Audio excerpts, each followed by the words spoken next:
haba ng gasoline station. Kasi ayan si Joan. Si Joan. Sinabi ko lang sa inyo, nasa bundok ako eh.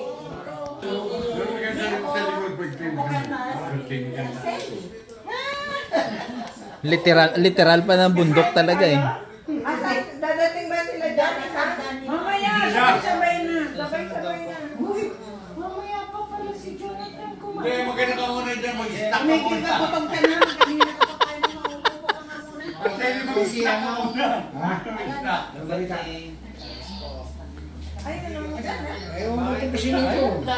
Wala Kain na tayo. Pakseo.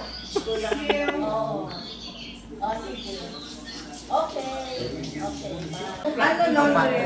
Laundry. Maganda siya.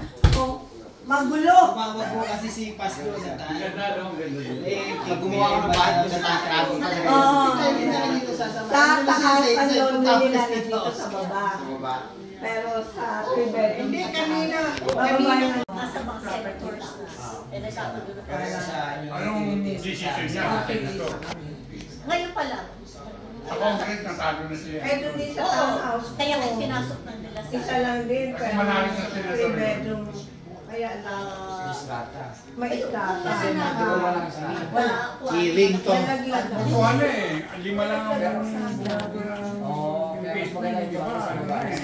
Tapos na ano, sino nakalo? Pawis, then may sino nakalo? Sunday may pasok na. Siya lang mag-isa. Pasensya na kayo. Yan lang ang tayo po. Salo-salo lang. Hindi, eh, Thank you. madalas kami mag-ganito. Hindi, ikaw wala. Dapat saan lagi sasama ko. Alam mo naman, busy rin ako eh. Hindi, pagka Lunes Martes tayo pwede siya. Hinintay nga ako ni Ate Dayan ngayon kasi nga tutulungan ko nagbabox. Hindi kayo ang kumain. Ako, Hindi kasi ang dami niyang abubot.